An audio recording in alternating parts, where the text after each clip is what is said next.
Hello friends, बरायबाय Bodo Info official YouTube channel आसा खालामो गासैबो मोजां दङ। दा गोबांथार बिजिमोन बेनि थाखायनो आपडेट फैयाखैमोन। दा फाइनाली लेटेस्ट आपडेट सफैदों अग्निवीरनि आन्दाराव ओके इन्डियान एयारफोर्सआव साख्रि मावनो हासिगोन गोदान नोंथांमोननि फैबावबाय आरो बेनो जाबाय अग्निवीरनि आन्दाराव सिलेक्शन प्रसेस डिसकास खालामगोन एग्जाम फिजिकल मेडिकल टेस्ट बेनिफ्राय जोङो अनलाइन प्रसेसखौ जों नायगोन गोबाव खालामा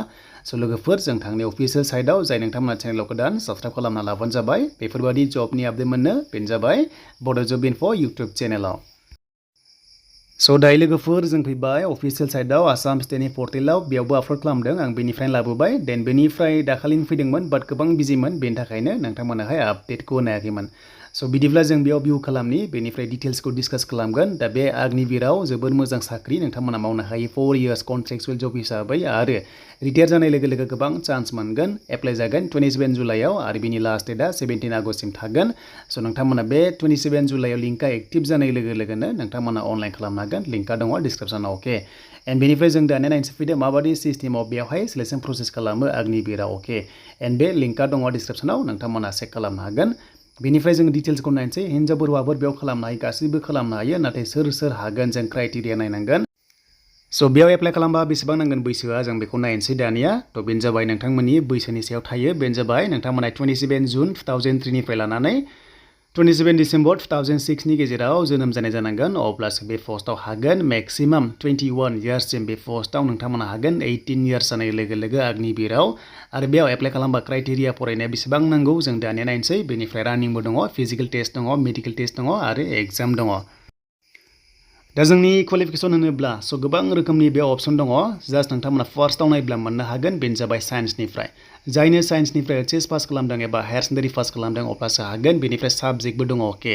आरो बे साबजेक्टआ जाबाय मेथ्स दङ फिजिक्स दङ इंलिश दङ आरो एचएसआव नोंथांमोना 50% थानाय जाथारनांगोन लोगोसे इंलिश साबजेक्टआवबो नोंथांमोनाहाय मा खालामनांगोन पार्सेन्ट थानांगोन 50% नोंथांमोना इंलिशआव नाम्बार मोननाय जाथारनांगोन अके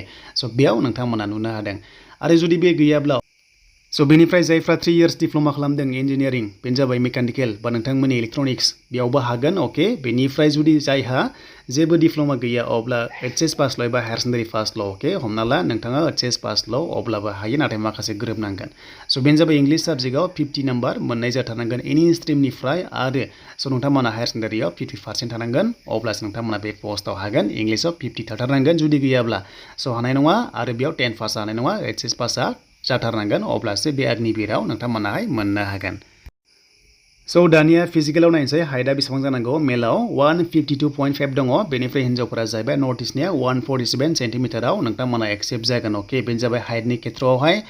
बेनिफ्राय बेसेबां रानिं खालामनांगोन जों दानिया डिटेल्सखौ नायनोसै दानिया जों नायनोसै फिजिकेलाव दा लोगोफोर बेनो जाबाय नोंथांमोना 1.6 किलोमिटार एबा 1600 मिटार्स खारथारनांगोन मेलफोरा 7 मिनिट्सआव आरो हिन्जावफ्रा 8 मिनिट्स मोनदों दा फंबाय बिनानावमोना जुदि इन्डियान एयारफोर्सआव साख्रि मावनो गोसो दङब्ला